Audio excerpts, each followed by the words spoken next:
다석 사상으로 찾는 참 삶의 길, 깨달음 공부 41번째 시간입니다. 오늘은 허공이신 하느님, 허공이신 하느님이란 제목으로 말씀드리겠습니다. 유영무도 예수, 석가, 노자와 같은 체험을 한 뒤에 말하기를 하느님 말씀밖에 믿을 게 없다고 하였습니다. 내 마음속에 솟아나오는 하느님의 말씀밖에 믿을 게 없다는 말입니다. 말씀밖에 믿을 게 없다. 말씀이란 하느님으로부터 오는 어리다, 성령이다. 나는 말씀밖에 아무것도 안 믿는다. 예수만이 말씀이 아니다. 석가도 마찬가지로 말씀이다. 불교에서는 설법이라 하는데 법이란 다름아란 진리의 말씀이란 뜻이다. 말씀의 임자가 누구인가? 하나님의 생명인 성령이 어리 말씀의 주인공이다. 마테오 10장 20절에는 말하는 이는 너희가 아니라 너희 안에서 말씀하시는 아버지의 성령이시다 라고 했다. 우리의 마음속에서 말하는 이는 하느님이시다. 우리가 말하는 것이 아니라 하느님이 말씀하신다. 하느님의 말씀이 참 말씀이다. 하느님 아버지께서 우리에게 이르신 말씀이 정직하게 살라는 것이다. 정직한 길은 예로부터 하늘에서 주어진 길로 모든 성현들이 걸어간 길이다. 이 길만이 마음 놓고 턱턱 걸어갈 수 있는 길이요, 이 길만이 언제나 머리를 들고 떳떳하게 걸어갈 길이다. 모든 상대를 툭툭 털어버리고 오로지 갈 수 있는 길은 곧은 길뿐이다. 이 곧은 길만이 일체를 이기는 길이다. 하나님의 말씀은 맨 꼭대기이다. 사람이 진리의 말씀에 순종하는 것이 하나님을 따르는 길이다. 세상을 사랑하면 멸망이지만 진리의 말씀을 쫓으면 영생이다. 하느님의 얼나라로 가는 것이 삶의 목적입니다. 삶의 목적도 모르면서 방황하는 일은 없어야 합니다.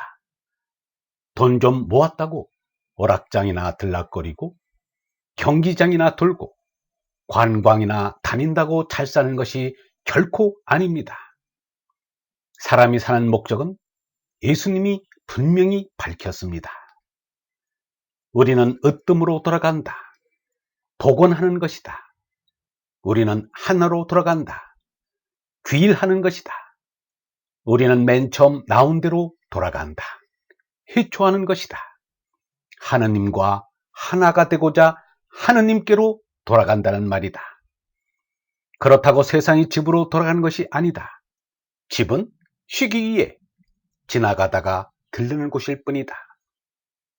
이 세상에서는 자신에게 가까운 것은 다 버려야 한다.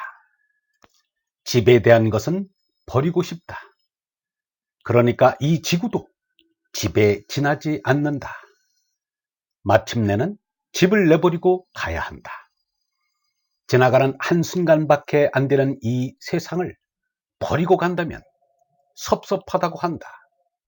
그런 바보들이 어디 있는가? 우리는 한 번 가면 다시 오지 못한다. 일왕불복이라 한 번 가면 다시 못 오는 길을 우리가 가고 있다. 하느님의 얼나라는 또한 빔의 나라입니다. 가장자리 없는 절대 허공이라 태허공이라 부릅니다. 유영문은 무한대의 허공인 태허공을 순 우리말로 빈탕 한 대라고 불렀습니다. 빈탕 한 대에 얼이 가득 찬 것이 하느님이십니다.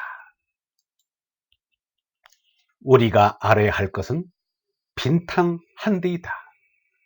100칸짜리 집이라도 고루고루 쓸 줄 알아야 하듯 우주 또는 그 이상의 것도 내 것으로 쓸 줄 알아야 한다. 그래서 빈탕 한 대인 하느님 아버지 품에서 살아야 하는 것이다. 단 하나밖에 없는 하나는 허공이다. 새끼는 물질개이다.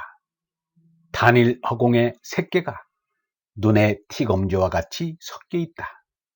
나는 단일 허공을 확실히 느끼는데 하느님의 마음이 있다면 하느님의 마음이 허공으로 느껴진다. 참이라는 것은 상대 세계인 이 세상에서는 볼 수 없다. 빈탕 한 대에 들어가야만 참을 볼 수 있을 것이다. 그렇지 않고서는 참을 생각할 수 없다. 그래서 이 세상의 것은 모두가 거짓이다. 거짓에 집착할 필요가 없다. 잠깐 우리가 빌려 쓰는 것이다. 절대공을 사모한다. 우리가 죽으면 어떻게 되나? 아무것도 없다. 아무것도 없는 허공이라야 참이 될 수 있다. 참으로 무서운 것은 허공이다. 허공이 참인 하느님이기 때문이다. 허공 없이 실존이고 진실이고 어디에 있는가? 우주조차도 허공 없이 어떻게 존재할 수 있는가? 허공 없이 존재할 수 있는 것은 아무것도 없다. 하나님의 겉모습을 말하려면 허공과 같으신 분이라고 말할 것입니다. 하나님의 속모습을 말하라면 우리 마음에 오시는 성령입니다. 참을 찾고자 하시는 얼번 여러분, 허공이시며 성령이신 하나님을 우리의 죄인으로 모시며 하늘을 닮은 마음을 지니고 살아갑시다. 그 길이 석가모니가 걸어가신 길이며 그 길이 예수가 오르던 하늘길입니다. 그 길에 우리가 서면 닫혔던 하늘길이 반드시 열리게 될 것입니다. 영성신학원 다석아카데미의 하늘소리였습니다.